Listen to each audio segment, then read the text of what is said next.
하나님의 성품 중에 전능하신 하나님이라고 하는 성품이 있습니다. 전능하시다고 하는 뜻이 못하시는 일이 없다라고 하는 그런 의미가 담겨져 있습니다. 하나님이 못하시는 일이 없다라고 했는데 진짜 못하시는 일이 없을까요? 하나님이 못하시는 건 뭘까요? 제가 가만히 생각해 보니까 거짓말은 못하십니다. 그래서 하나님께서는 하나님의 성품과 일하심을 가만히 볼 때에 하나님께서는 자신의 성품과 인격에 반하는 그런 일은 못하신다라는 것을 알 수가 있죠. 그런데 못하시니 없는 하나님의 성품과 일하심을 볼 때 가장 어려운 일이 하나 있는 것 같습니다. 그것은 무엇이냐면은 의심과 불신으로 가득한 인간의 마음을 믿음의 마음으로 바꾸는 일입니다. 하나님은 기적과 이적과 또한 표적을 자주 보여주셨지만은 그런 것들을 보고도 변하지 않는 사람들이 있습니다. 그런 기적들을 보고도 변하지 않고 하나님을, 예수님을 죽이려고 하고 예수님에 대한 진지한 믿음을 바라지 않는 그런 사람들이 너무나 많이 있습니다. 하나님은 오병이의 기적을 일으키셨고 또한 병자들을 고치셨고 눈먼 자를 보게 하셨습니다. 이런 것들은 아무것도 아닙니다. 이런 것들은 하나님께서 마음만 먹으시면 언제든지 하실 수 있는 그런 일입니다. 그러나 놀라운 기적을 보고도 믿지 않는 인간들의 완악한 마음을 볼 때에 참 하나님께서는 제가 생각할 때에 이 인간의 마음을 바꾸시는 것이 저렇게 어렵나 이런 생각도 가끔 들 때가 있습니다. 그래서 하나님께서는 우리에게 늘 언제나 무엇을 강조하시냐면 믿음을 강조하십니다. 그러면 겨자씨처럼 작은 믿음만 있으면 능치 못할 일이 없다라고까지 말씀을 하시면서 믿음의 중요성을 우리에게 말씀하고 있죠.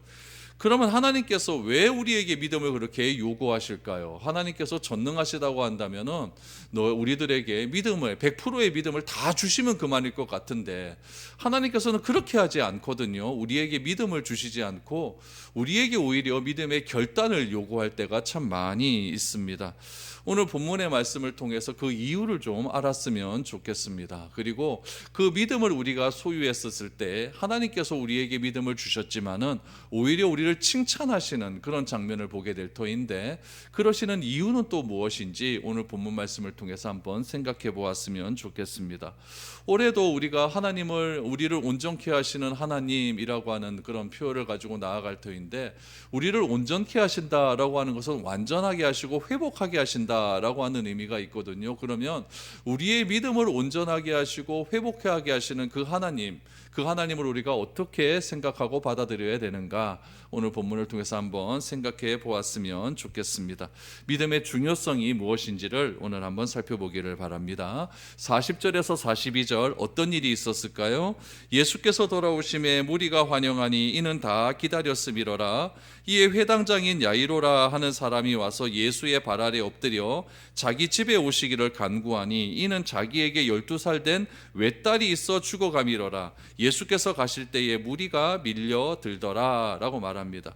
무엇으로 시작하냐면 예수께서 돌아오셨다라고 하는 말씀으로 시작을 합니다. 예수님께서 가버나움으로 돌아오신 거죠. 그럼 예수님은 어디에 가셨다가 가버나움으로 오셨을까요? 그 앞절에 보면은 예수님께서는 갈릴리 호수 건너편이었던 이방인 땅 거라사 지방에 가셨습니다. 거라사 지방으로 왜 가셨냐면 무덤에서 미친 자 하는 한 남성이 있었거든요. 그 남성을 고치기 위해서 가셨죠.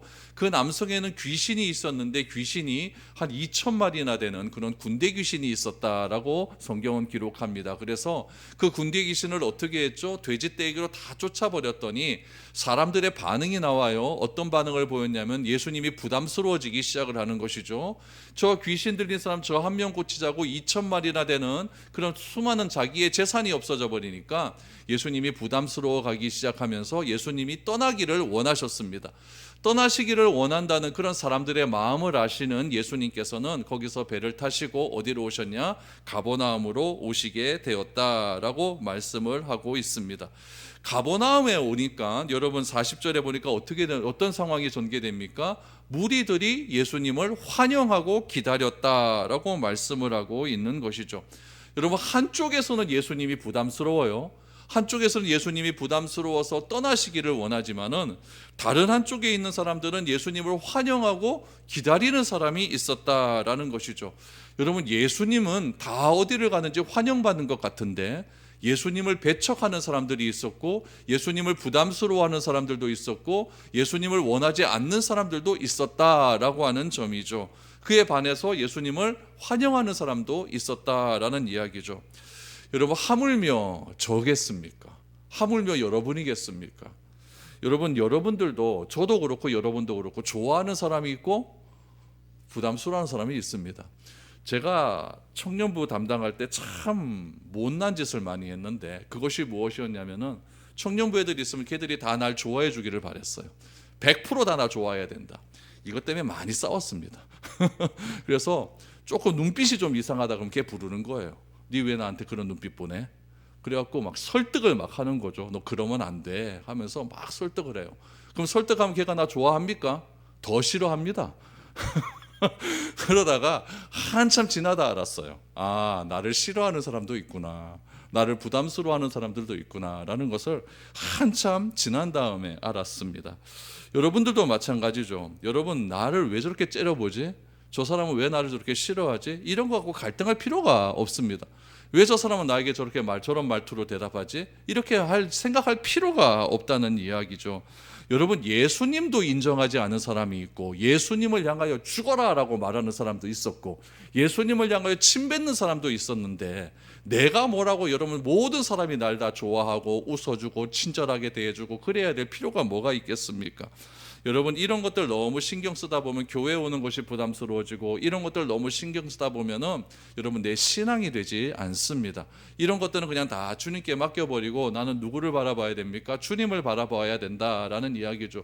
주님께서 나를 인정하시는 그 상황이 중요한 것이지, 남이 왜 나를 저렇게 생각할까? 그래서 잠 못 자고 신경 쓰여서 얹히고 막 속 탈나고 이러면 다 내 손해라는 이야기예요. 오늘 본문에서도 예수님이 그렇지 않습니까? 고라사 시나지방 사람들이 예수님을 부담스러워하니까 그냥 아시고 떠나시는 거예요. 떠나시고 또 한 군데 가니까 예수님을 환영하고 기다리는 사람이 있었다라는 이야기죠. 여러분, 환영하고 기다리는 사람이 있었을 때 여러분, 예수님이 도착하시니까 얼마나 그곳에 모인 사람들이 예수님을 향하여 환호성을 질렀게 했습니까? 분위기 굉장히 좋았겠죠, 그렇죠? 한쪽에서는 별로 안 좋았는데 여기 딱 오니까 분위기가 좋은 거예요.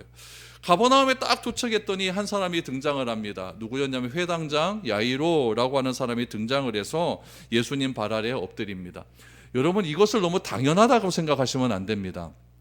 왜냐하면 여러분, 사람이 예수님 발 앞에 엎드리는 것이 뭐 그리 대단한 일이냐라고 생각할지 모르겠지만은, 여러분, 이 회당장 야이로가 여러분 굉장히 중요한 직책을 가진 사람이에요. 그 지역에서, 이 가버나움이라고 하는 지역에서 가장 영향력 있는 지도자가 누구였냐면 회당장입니다.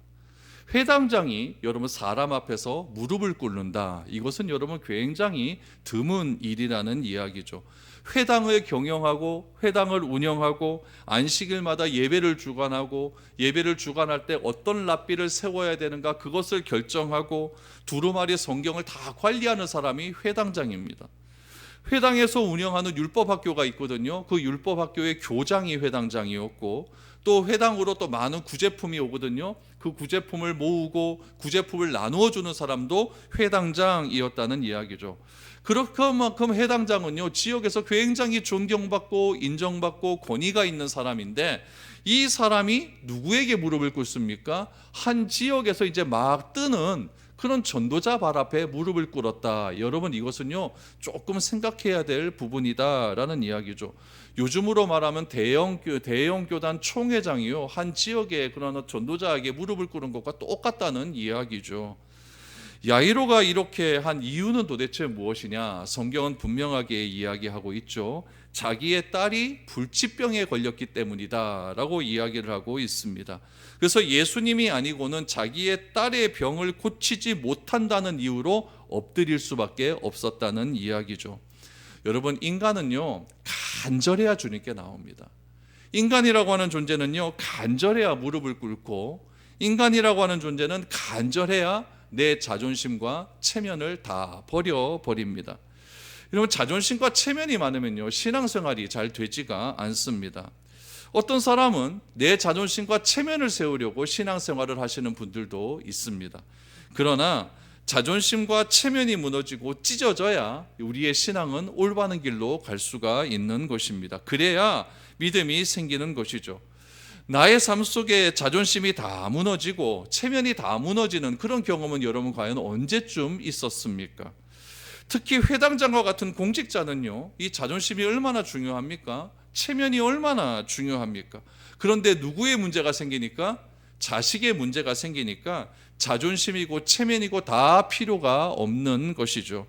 여러분, 어쩌면 자식이요, 나의 가장 아픈 손가락이고 나의 자존심이고 나의 체면이에요. 그렇기 때문에 자식의 문제 앞에서 여러분, 아무도, 어떤 부모도 여러분 이렇게 자존심을 내세울 그런 부모가 없습니다. 제가 어릴 때 교통사고를 당해서 다리를 잘라야 되는 상황이 왔어요. 무릎 아래로 잘라야 된다라고 이렇게 병원에서 이야기를 했죠. 그때 나중에 들었던 이야기인데, 저희 어머니가 저희 엄마보다 나이가 어린 의사 앞에 무릎을 꿇었다 그러더라고요. 무릎을 꿇고 막 울면서 살려달라고 그렇게 얘기를 했다 그러더라고요. 그러니까 자식의 문제 앞에서는요, 부모가 아무것도 내세울 수가 없는 것이죠. 하물며 이 회당장이겠습니까? 여러분 같으면 어떻겠습니까? 여러분 자식이 죽어가는데 의사 앞에 무릎을 안 꿇을 그런 부모가 과연 어디에 있겠습니까? 예수님이 오셨다는 소식을 듣고 사람이 몰려옵니다. 예수님께서 움직이기 시작하자 이 사람들도 예수님을 따라 움직이기 시작을 하는 거예요. 이런 상황에서 자존심과 체면으로 자신의 삶을 살아온 마을의 지도자가 그 주님 앞에 무릎을 꿇은 그때에 도저히 나와서는 안 되고 도저히 나올 수도 없는 한 여인이 이 주님 앞에 나오기 시작을 합니다. 그 여인이 누군가? 43절, 44절을 보시죠. 이에 12회를 혈루증으로 앓는 중에 아무것도 고침을 받지 못하던 여자가 예수의 뒤로 와서 그의 옷가에 손을 대니 혈루증이 즉시 그쳤더라 라고 말을 합니다. 여러분, 예수님께서 가버나움으로 오실 때 환영하고 예수님을 기다렸던 사람들을 누가는 40절에서 무엇이라고 표현했냐면은 무리라고 표현을 했어요. 성경은요, 예수님을 따르는 사람들을 따르는 사람들이라고 표현할 때도 있고 무리라고 표현을 할 때도 있고 제자들이라고 표현을 할 때도 있습니다. 다 종류가 달라요. 이 무리라고 하는 사람은 왜 이 사람들을 왜 무리라고 표현을 했을까요? 이들은 단지 예수님을 소문을 듣고 따라온 겁니다. 그러니까 예수님의 소문에 어떤 소문이 있었을까요? 바로 옆 동네에서 그 귀신 들린 사람을 고쳤대. 옆 동네에서 돼지떼 2,000마리에게 귀신이 들어가자 난리가 났었대. 예수님이 어떤 병자를 고쳤는데 기도 한번 하시고 병자가 고쳤대. 막 이런 소문이 온 동네에 막 일어나기 시작하니까 그 사람이 막 궁금해지기 시작을 하는 거죠. 그 궁금함을 해소하고 싶어 오는 사람을 뭐라고 이야기합니까? 무리라고 표현을 한 거예요. 예수님이 했던 이야기를 가만히 들어보니까 회당에서 듣는 이야기하고 달라. 우리 전통적으로 랍비들이 한 이야기들이 있는데 그 랍비들이 해석하는 율법의 해석과 저 예수라고 하는 사람의 해석이 좀 달라. 그런데 내 마음이 끌리는 거는 저 랍비라고 하는 해석보다는 예수라고 하는 말하는 해석이 훨씬 마음에 끌리는데 그분이 어떤 분인지 한번 가서 한번 연설 한번 들어봐야겠다. 이런 사람들도 뭐라고 이야기합니까? 무리라고 이야기를 하는 것이죠. 그러니까 예수님이 호기심으로 어떤 좋은 이야기 하는가, 내가 과거에 들었던 그 이야기하고 좀 색다른 이야기를 하는 그런 예수, 그분을 따르기 위해서, 그분을 보기 위해서 모인 사람들을 무리라고 표현을 한 것이죠. 여러분, 이런 호기심이 가득하고 궁금해서 따라온 이런 사람들에게 예수님에 대한 존경과 사랑은 아무것도 없었습니다. 단순히 호기심이 많았던 것이죠. 그러니까 예수님을 중심으로 해서 많은 무리가 모였다는 것은 무엇이냐면은 예수님에 대한 생각이 각자가 다 달랐다는 이야기예요. 예수님의 앞에로 오기로 한 그 사람들의 생각과 목적이 다 달랐다는 이야기죠. 그 무리 가운데 한 여인이 필사적으로 나왔다라고 이야기를 합니다. 누가는 이 여인을 이렇게 소개를 하고 있죠. 12년 동안 혈루증을 앓고 있었지만은 치유를 받지 못했다라고 얘기를 해요. 여러분, 혈루증은 부인과 병이에요. 부인과 병이에요. 이 여인이 12년 동안 어떤 어려움이 있었는가? 오늘 누가복음엔 나오지 않지만 마가복음에는 이런 어려움이 있었다라고 이야기를 합니다. 5장 26절입니다. 많은 의사에게 많은 괴로움을 받았고 가진 것도 다 허비하였으되 아무 효염이 없고 도리어 더 중하여졌던 차예라고 말합니다. 여러분, 여기서 많은 의사를 찾아갔는데 의사에게 뭘 받았다? 괴로움을 받은 거예요. 의사가 처방을 했으면 나아야 되는데 안 낫는 거죠. 여러분들도 병에 걸려서 어떤 병원에 가면 나하고 맞는 병원이 있고 맞는 처방을 해주는 의사 선생님이 있지 않습니까? 그런 의사 선생님 만나는 게 복이에요. 병원에 갈수록 자꾸 막 쑤셔대기만 쑤셔댑니다. 그러니까 얼마나 힘들겠습니까? 그러니까 의사로 인하여 괴로움을 받았고, 여러분 병원에 가면 뭐가 필요해요? 돈이 필요하잖아요. 이때는 의료보험도 없어요. 실비도 없어요. 내 가진 돈을 가지고 그렇게 다 내야 되는 것이죠. 그러니까 내 가진 모든 것들을 다 허비하였다라는 이야기죠. 돈을까지 다 허비하였는데 아무 효용도 없어버리니까 뭐했다? 더 중하여졌던 차예라고 이야기를 하고 있는 것이죠. 그러던 중에 예수에 대한 소문을 이 여인도 듣게 되었다라는 이야기죠. 그런데 이 여인의 마음 가운데 어떤 마음이 있었느냐? 예수님을 만지기만 하면 병의 고침을 받을 것이다 라고 하는 간절함에서 나오는 믿음이 있었다라고 이야기를 해요. 여러분, 혈루병이라고 하는 것은요, 부정한 병입니다. 이 당시에 부정이라고 하는 개념이 좀 무서워요. 이 부정이라고 하는 개념은요, 이 전파가 되는 거예요. 전달이 되는 거죠. 그러니까 우리도 코로나가 이게 전파가 되지 않습니까? 이 부정은 전달이 되는 거예요. 그래서 부정한 사람과 접촉이 되면 그 사람도 부정해져요. 그렇기 때문에 부정한 사람으로 판정이 되면 절대로 사람이 많이 모인 곳에 가면은 안 된다는 이야기예요. 그러나 이 여인의 부정은요, 이 가버나움에 있는 사람들은 알지 못했던 것 같습니다. 그렇기 때문에 이 여인은요, 이 가버나움에 있는 무리가 많이 모인 그 상황 가운데서도, 많은 사람이 밀치고 있는 상황 가운데서도 이 예수님께 나올 수가 있었고, 이 여인의 희망은 예수님밖에 없었고, 그래서 예수님께 옷자락을 손에 댄 겁니다. 여러분, 이게 얼마나 위험한 일입니까? 부정한 내가 예수님께 옷자락에 손을 대면 예수님이 뭐가 되는 거예요? 부정해지게 되는 것이죠. 그러니까 이 여인이 굉장히 이건 심각한 행동을 하게 된 거예요. 그 당시에 율법의 기준으로 보았을 때는 이렇게 하면 안 된다는 이야기였죠. 그런데 이런 상황에서 예수님의 반응이 굉장히 이해하기 어려운 반응을 오늘 본문에서 나타나기 시작을 합니다. 45절에 보니까 예수께서 이르시되 내게 손을 댄 자가 누구냐 하시니 다 아니라 할 때에 베드로가 이르되 주여 무리가 밀려들어 미나이다 라고 말을 합니다. 여러분, 사람이 굉장히 많은 상황에서 예수님께서 자기의 몸에 손을 댄 사람이 있다라고 말씀을 하셨어요. 여러분, 이것은 사람이 많이 밀리니까 어쩔 수 없는 상황 아니겠습니까?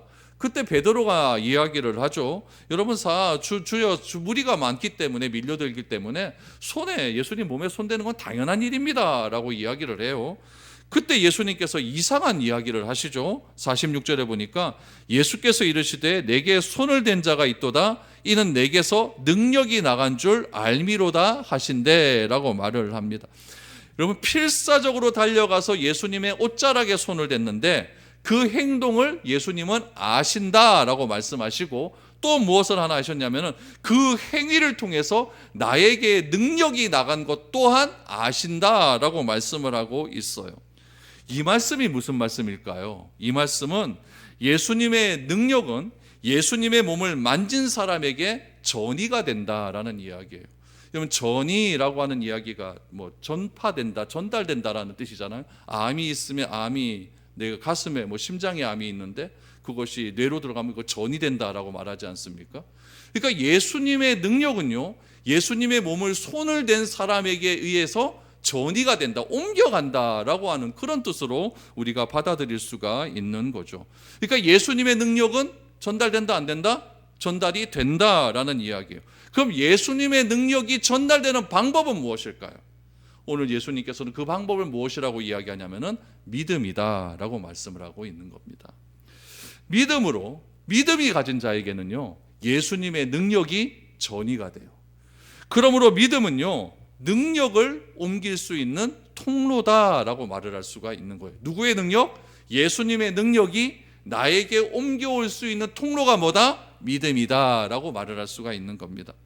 여러분, 상황이 조금 이상한 쪽으로 전개가 돼요. 사람들은, 무리들은요, 예수님을 환영하고 예수님을 보기 위해 몰려들었어요. 그러면 누구에게 집중이 됩니까? 예수님께 다 시선이 집중되죠. 시선이 집중되는 그 상황 가운데 누가 뛰쳐들어왔습니까? 회당장이, 자기가 존경하는 회당장이 와서 지역의 전도자 앞에 무릎을 꿇고 막 울면서 이야기를 합니다. 그러니까 또 시선이 누구에게 집중돼요? 회당장에게 집중되는 거예요. 저 회당장 왜 저러냐, 저 회당장 선생님 왜 저러는가, 사람이 막 우성우성 될 것 아닙니까?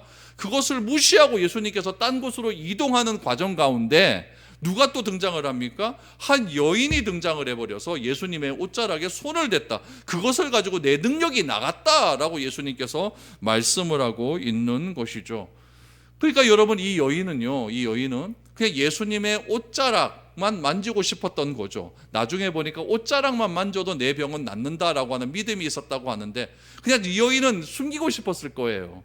그냥 나는 옷자락만 만지고 내 병 났으면 그냥 끝이다라고 하는 생각이 있었을 것인데, 이것을 누가 알고 있습니까? 예수님이 알고 있는 거예요. 여러분, 내 비밀을 누구에게 들켰다.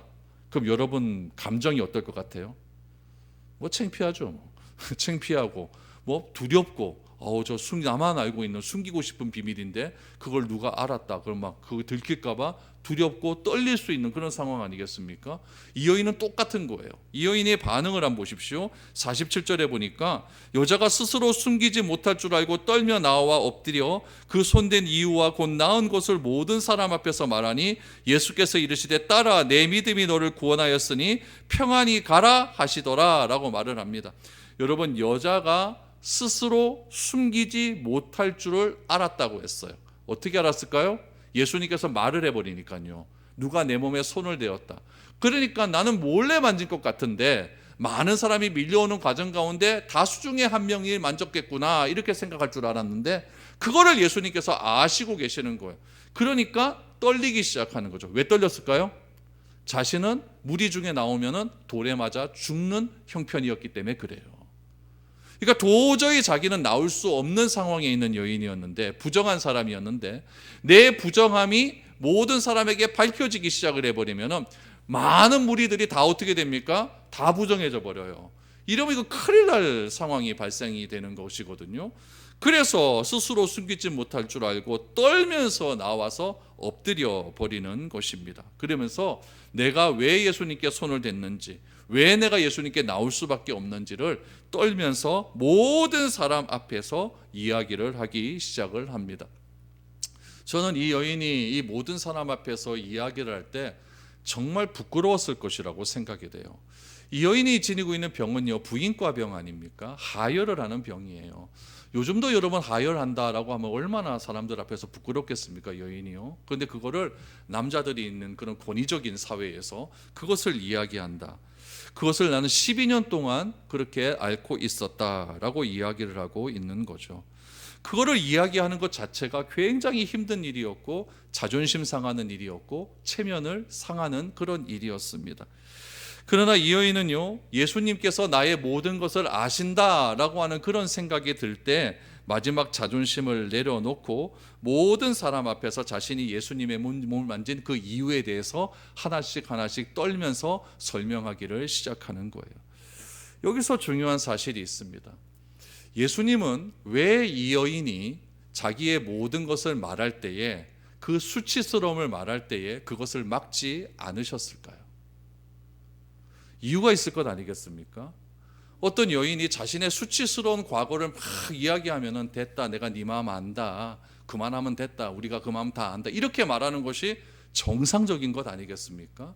그런데 이 여인이 다 말할 때까지 예수님께서는 그 여인의 그런 고백을 막지 않으셨어요. 그 여인의 이야기가 다 끝난 다음에 예수님께서 말씀을 하기 시작을 합니다.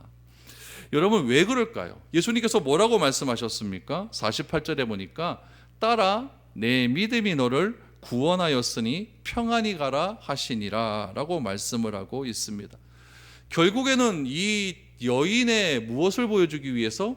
믿음을 보여주시기 위해서 이랬다라고 한다면, 여러분, 우리들도 내 믿음이 예수님 앞에서 칭찬받으려면은 내 부끄러운 과거를 예수님 사람들 앞에서 다 이야기해야 되는 것 아닙니까? 그걸 예수님께서 원하시고 있을까요? 그렇지는 않을 것입니다.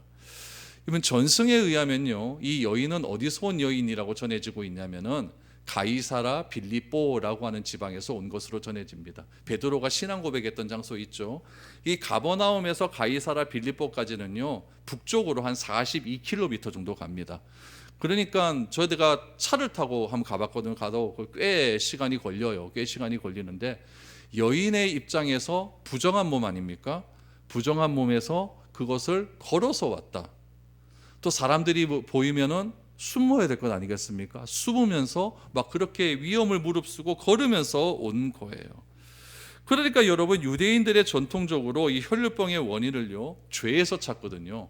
저 여인은 죄를 많이 지었기 때문에, 또 저희 여인의 부모가 죄를 많이 지었기 때문에 이 여인이 이렇게 잘못된 병에 걸렸다라고 생각을 많이 하는 것이죠.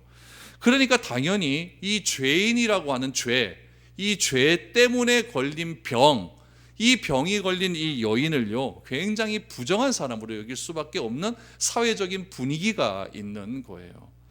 이 병에 걸린 자를 멸시하고 천대하고 완쾌될 때까지 굉장히 사람을 매장시키는 것이 그 시대의 분위기였다는 거예요. 그럴 수밖에 없는 상황이 뭐냐면은 율법에 그렇게 명시되어 있기 때문에 그렇습니다. 레위기 15장 2절에 보면 이렇게 나와요. 이스라엘 자손에게 말하여 이르라. 누구든지 그의 몸에 유출병이 있으면 그 유출병으로 말미암아 부정한지라라고 말을 합니다. 레위기 15장은요, 유출병에 대한 규례가 쫙 나와 있어요. 그런데 15장 2절 이하에 보면요, 유출병이 부정한 병이기 때문에 어떻게 되느냐, 그 여인이 지나간 자리는 다 부정해집니다. 그러니까 제가 여기 이렇게 걸어왔잖아요. 이 자리가 다 부정해지는 거예요. 이 여인이 누웠다, 그러면 그 누운 침대는요, 다 빨아야 됩니다. 이 여인이 어디 앉았다, 그럼 그 의자도 다 부수든지 빨든지 막 다 정화를 시켜야 된다는 이야기예요.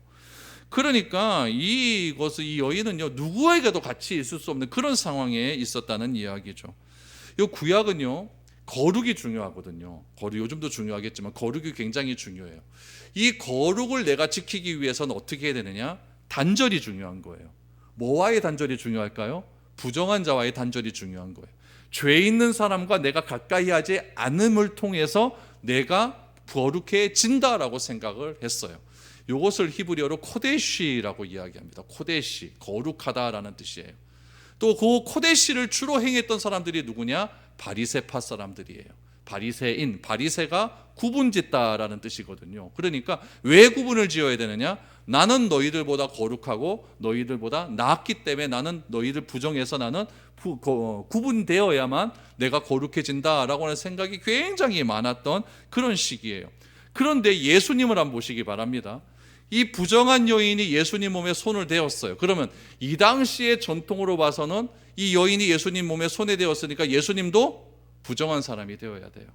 근데 예수님은 오히려 그것을 감추지 않았어요. 아셨다면, 부정한 여인이 내 몸에 손을 대었다는 것을 아셨다고 한다면, 예수님이 율법의 전통을 다 아시고 계셨다고 한다면 예수님은 그것을 모른 척하는 것이 맞는 일이겠죠. 왜냐하면 자신도 부정해지기 때문에. 근데 예수님은 뭐라고 말씀하셨습니까? 누가 내 몸에 손을 대었느냐? 내 능력이 내 손댄 사람 때문에 나갔다라고 오히려 그것을 드러내기 시작을 합니다.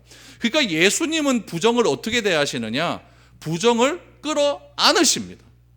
구약은 어떻다고요? 부정을 배척해. 부정을 구별해야만 내가 거룩해지는데, 예수님은 그 부정함을 내가 자신이 끌어 안으심을 통하여서 그 부정함을 자신이 다 짊어지겠다고 말씀을 하시는 거예요. 어디서 짊어지십니까? 십자가에서 짊어지시는 거죠. 그래서 그 부정함을 내가 다 해결했으니까 그 해결했다는 사실을 믿는 자마다 다 어떻게 된다? 거룩해진다라고 그렇게 선언을 하신 거예요. 이것이 율법의 완성이다라는 이야기죠. 그러니까 예수님은 우리에게 오히려 정결함을 주시는 거죠. 내가 예수님의 몸에 손을 대는 순간 능력이 나에게 임함을 통하여서 나에게 있는 부정함들이 예수님의 능력 때문에 내가 거룩해질 수가 있는 거예요. 그것을 받아들이는 것을 뭐라고 이야기하느냐? 믿음이라고 이야기를 해요. 믿음. 당시에는 복음이요, 보편적으로 멀리 퍼지지 않았던 시기예요. 그러니까 주로 이 복음이라고 하는 상황이 어디에 주로 있었냐면은 갈릴리 바다를 중심으로 이스라엘 북쪽에서 주로 예수님이 활동을 많이 하셨기 때문에 남쪽 예루살렘까지는 이 복음에 대한 구체적인 상황은 없었고, 이 북쪽 갈릴리 지방을 중심으로 복음이 많이 펼쳐져 있던 그런 시기였죠.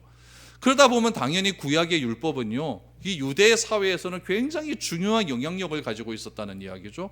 그러니까 가버나움에 있는 회당장도 그 구약의 율법을 해석하는 사람이니까 그래서 굉장히 존경과 사랑을 받는 그런 지도자였다라는 이야기죠. 그런 상황에서 예수님께서 이 여인의 부정함을 많은 사람 앞에 고백하게 만들어 버리는 거죠. 그 고백을 통해서 무엇이 선포되느냐? 부정함보다 더 위대한 능력은 무엇이다? 믿음이라는 것을 많은 사람들에게 세워주기를 시작하는 거죠. 이제 더 이상 이 여인은 이 부정함을 씻기 위해서 레위기 15장에 보면 비둘기를 바쳐야 된다고 하거든요. 그 비둘기를 바쳐서 제사장에게 의해서 너는 정결해졌어라고 선언을 받지 않아도 되는 거예요. 누구에 의해서? 예수님 때문에. 예수님의 뭐가 나갔기 때문에? 능력이 나가기 때문에. 그 능력을 받는 통로가 뭐다? 믿음이기 때문에. 그래서 이 여인의 믿음을 더욱더 사람들 앞에서 세워주기 위해서 이 여인의 상황을 많은 사람들 앞에 고백하게 그렇게 예수님께서 만들어 버리신 것이죠. 그러면 그 여인의 상황을 들었던 사람들이 누굽니까? 무리들이었어요. 그 무리들은 왜 왔다 그랬죠? 자기의 호기심을 채우기 위해서. 진짜 저 사람이 병자를 고쳐? 진짜 저 사람이 말씀이 달러? 이런 호기심으로 가득 찬 사람에게 진짜 중요한 것은 그렇게 해서 나에게 오는 것이 아니라 진짜 중요한 것은 믿음을 가지고 나오는 것이다. 그 믿음이 뭐라고요? 예수님께 나아가기만 하면은 예수님의 능력을 내가 받을 수 있다. 그래서 나도 부정한 자에서 거룩한 자로 회복될 수 있다라고 하는 그 믿음이 중요하다는 것을 예수님께서 말씀을 해 주시는 것이죠. 그렇다면 여러분, 오늘날에는 어떻게 해야 될까요? 오늘날 예수님 옷자락을 잡을 수 있는 방법이 없지 않습니까? 이스라엘에 가보니까 예수님 죽었을 때 그 세마포, 시체를 쌓았던 세마포가 있어요. 그럼 그거 만지면은 됩니까? 안 될 것 같아요. 예, 예수님이 누웠던 자리가 있거든요. 내가 그거 막 해갖고 얼굴 볼때기도 막 비볐어요. 근데 별로 없어요. 그러니까 지금 상황에서 여러분 예수님 옷자락을 잡는 거 이런 것들은 없지 않습니까? 예수님의 그림자도 못 밟는 상황이에요. 그럼 우리가 이 여인이 옷자락을 만지기 위한 간절함으로 주님께 나아갈 수 있는 방법은 무엇일까요? 성경의 말씀입니다.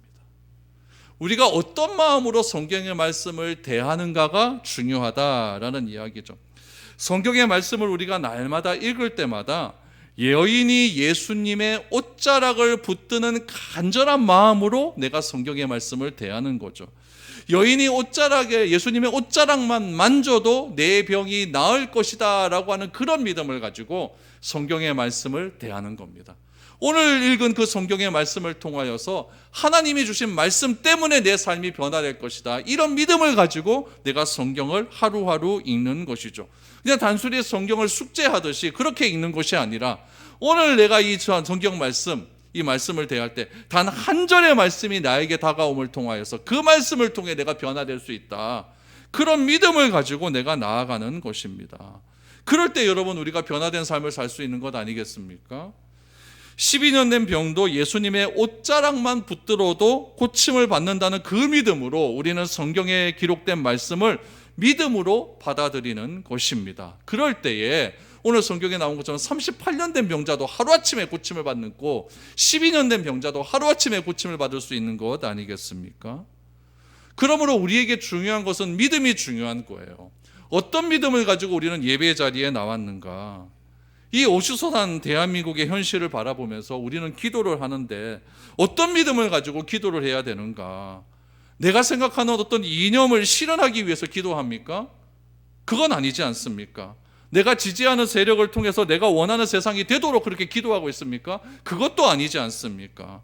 우리는 이런 기도가 아니라 내가 말씀을 붙들고 기도해야 된다면 하나님의 말씀으로 세상이 변화되고 교회가 변화될 것이라고 하는 그런 믿음을 가지고 기도해야 될 것 아니겠습니까? 예수님은 그런 믿음을 가진 이 여인을 향하여서 이렇게 이야기를 합니다. 따라라고 얘기해요. 따라. 여러분, 이 여인은요, 자기에게 혈루병이라고 하는 그 병이 온 이후로부터 부모와도 단절이 된 거예요. 12년 동안 이 여인은 부모님으로부터 자신의 이름 한번 들어보지 못했습니다. 내 아들아, 내 딸아, 이런 말 한마디도 들어보지 못했습니다. 그랬던 그녀에게 예수님은 뭐라고 이야기합니까? 딸아 라고 이야기합니다. 이 한마디에 이 여인이 가지고 있던 모든 아픔과 수치와 체면과 자존심은요, 다 싹 씻어지기 시작을 하는 것이죠. 참된 치유와 회복은요, 옷을 만졌기 때문에 회복된 것이 아니라 예수님께서 우리의 이름을 불러주실 때 진정으로 회복의 역사가 나타나는 것이죠.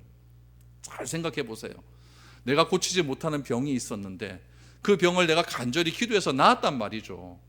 그럼 나은 것으로 끝난 것입니까? 나았으면 내 믿음이 완전히 회복이 되었습니까? 절대 아닙니다. 절대 아닙니다. 병이 나았다, 고침을 받았다라고 하는 것은요, 예수님께서 우리의 믿음을 온전하게 만드시기 위한 과정이지 결과가 아니에요. 그럼 뭐가 중요합니까? 내가 병 나은 것을 통하여서 하나님으로부터 어떤 은혜를 받고 어떤 능력을 체험했는가, 이게 더 중요한 것 아니겠어요? 이 여인에게서 병은 나았습니다. 고침을 받았어요. 그 다음에 뭐라고 이야기합니까? 딸아, 이 한마디에 그동안 이 여인이 가지고 있었던 외로움과 수치스러움과 모든 간절함 다 없어져 버리고 만 것이죠. 한순간에 다 씻겨지기 시작을 하는 것이죠. 하나님께서 나의 이름을 하나님 오른손에 새겨놓고 맨날 본다고 말씀하지 않습니까? 그 하나님의 그 나를 불러주시는 그 이름 때문에 내가 모든 것이 회복될 수 있는 것이죠. 그리고 이 여인에게 뭐라고 이야기했느냐? 딸아, 내 믿음이 너를 구원하였다라고 말을 합니다. 여기서 여러분 구원이라고 하는 개념이 나오는데, 구원은 두 가지로 생각하셔야 됩니다. 첫 번째로 일반적인 개념입니다. 내가 구원받았다라고 말할 때 그 구원. 두 번째 개념은 뭘까요? 치유받은 것에 대한 구원입니다. 그러니까 구원을 단순히 내가 그냥 하나님의 은혜로 하나님의 자녀가 되었다, 이렇게만 생각하면요, 굉장히 추상적이에요. 추상적인데 직접적인 것은 무엇이냐면 나의 결핍이 해결이 되는 거예요. 결핍이란 건 내 부족한 것 아니겠습니까? 여러분, 뭐가 부족합니까? 내 건강이 부족해요? 그것이 해결되는 게 구원입니다. 뭐 관계가 좀 잘 안 됩니까? 그 관계가 주님의 이름으로 해결되는 게 구원이에요. 그 구원을 받았다라고 말씀하고 있는 것이죠. 여기서 중요한 것, 예수님께서 뭐 때문에 구원받았다고 말씀하십니까? 내 믿음이 구원을 받았다라고 말을 하지 않습니까? 그러면 여러분, 이 구원이라고 하는 것이 믿음으로 온 것입니까? 믿음 때문에 구원이 왔을까요? 잘 생각하셔야 돼요. 여러분, 믿음은요, 죄에서 내가 자유함을 얻어요. 자유함을 얻고 내 몸이 치유가 되게 하는 통로예요. 믿음 때문에 구원받는 것이 아니라 우리가 구원받을 수 있었던 이유는 뭐냐면은 하나님의 은혜입니다. 은혜를 내가 뭘로 받아들여요? 믿음으로 받아들일 때 그 은혜가 나에게 임하는 것이지, 그 은혜를 다 배제한 채 나는 믿음이 좋아, 내 믿음이 있으니까 나는 모든 것이 다 될 것 같아, 이렇게 생각해서는 안 된다는 이야기예요. 안 된다는 이야기예요.